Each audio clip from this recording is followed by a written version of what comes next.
Rabbi Yosef Menachem Mendel Tenenbaum was my principal in Lubavitcher Yeshiva at Ocean Parkway. I started off at the Yeshiva in Bedford and Dean, and he was the principal there too. Most of my elementary school and high school and Sifta was at Ocean Parkway, ULY, United Lubavitcher Yeshiva.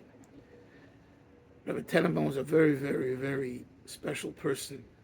At the time, as a boy and a young teenager, I didn't really realize what type of person we had as our principal. You know, his job was to enforce the rules of the yeshiva, to keep everything going, to deal with the Rebbes. And I did have a kesher, connection with him. I remember my parents wanted me to go to high school. Many of my friends didn't go to high school. They studied the Jewish studies, Gemara, all day.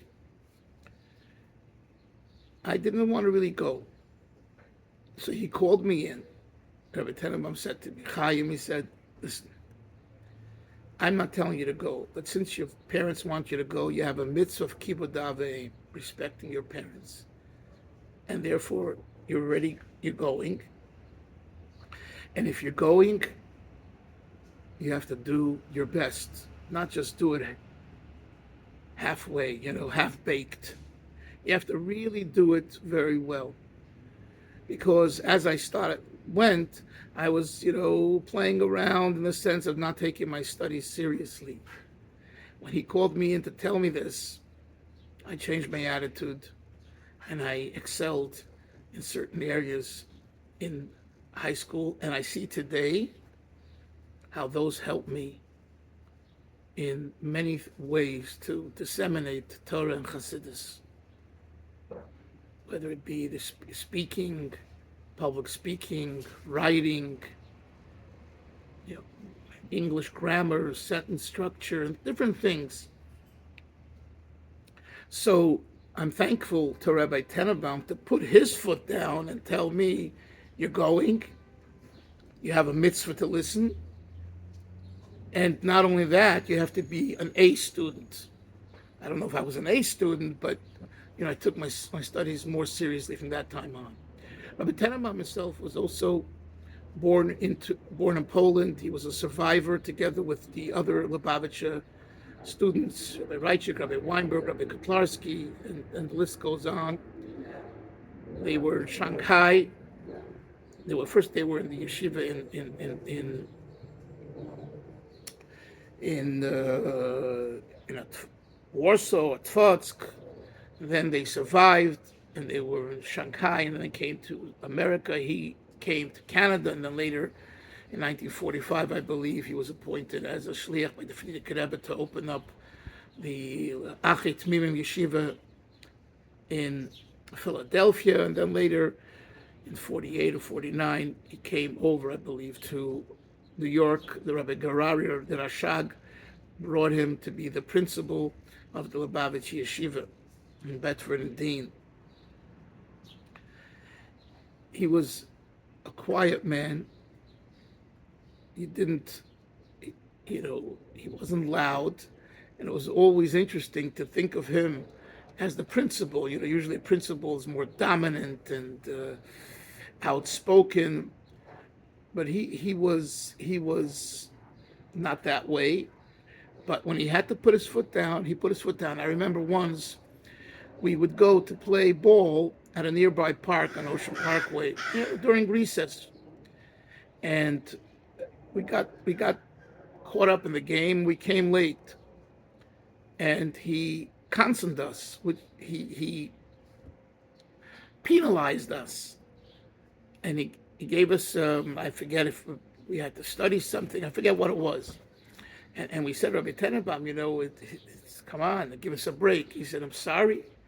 Say the yeshiva, the time you have to be back,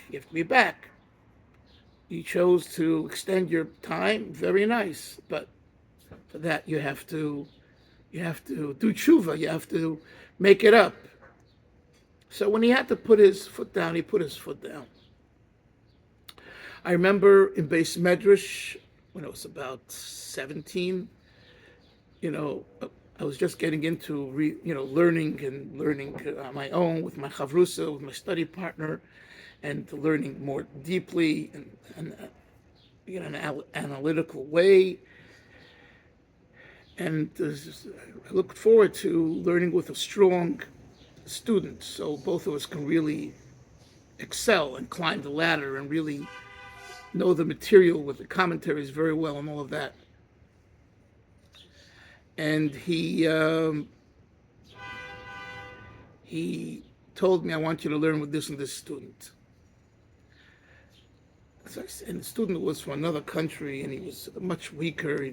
I said, Rabbi Tenenbaum, I'm finally at a point where I could, learn and grow myself. And you want me to learn with him? I'll have to be his teacher. It won't be a partnership. A chavrusa will be He said, Chaim, you'll gain more from learning with him than learning with the stronger student. And I listened, and he was right. Because in having to prepare better to kind of teach the weaker student, it really made me learn better. So these were things that I personally experienced with him. His commitment was tremendous. Later, as I got older, I found out that he was a big Oved Hashem. He would daven Shabbos for many, many hours, and he thought Chasidis. And I found out that he knew a lot of Chasidis. And then when my Mashpia, Rabbi Yoel Kahn, I would see him at times talking to him in Chasidis, I said, oh, this Rabbi Tenenbaum must be a maskil. He must be a maskil, a real deep understander of Chasidis. And I remember I went over to Rabbi Yoel once, and I said, what does he say? After Rabbi Tenenbaum passed on, I asked him, what does he say about Rabbi Tenenbaum? He said to me he was a very, very fine person, a very, very good person. He didn't tell me more, but I could see that the twinkle in his eyes. Rabbi Tenenbaum was someone who Rabbi Yoel really appreciated. So this was also a very, very special thing to hear, that Rabbi Yoel Kahn, who was the master of Chasidis and the Chaser of the Rebbe and everything else, should speak so positively and highly and praise for Rabbi Tenenbaum. He helped Rabbi Weinberg with the Shiurim B'Sefer Tanya, the lessons in Tanya. The family told me that either Tuesday, Wednesday, or Thursday night before Rabbi Weinberg would teach Tanya on Motzei Shabbos on WEBD, he would review it with Rabbi Tenenbaum. And when they would be on the phone, you couldn't talk to him. He was completely connected to make it clear to Rabbi Weinberg. And believe me, Rabbi Weinberg also on the New Tanya also was a Talmud Chacham. But nevertheless, Rabbi Tenenbaum was a sounding board, and obviously Rabbi Weinberg looked at him in as far as knowledge of Chassidus and Tanya in a way that would be valuable for him for his preparation for these Motzei Shabbos Saturday night Tanya Shir on the radio, which the Rebbe so wanted and lauded and pushed. So Rabbi Yosef and Menachem Mendel Tenenbaum left over a beautiful family, grandchildren, grandchildren, and the legacy continues. The yeshiva continues. It's flourishing now.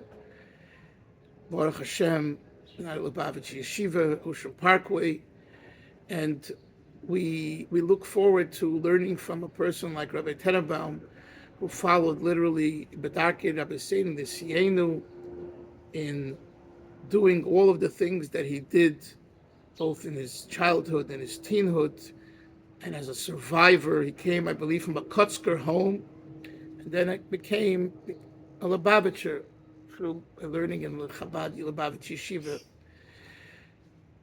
May he bring and help his family, Klal Yisrael, and all Chasidim, Lubavitcher Chasidim, the importance and understanding of following B'darkei Rebbe Sein V'Siyenu.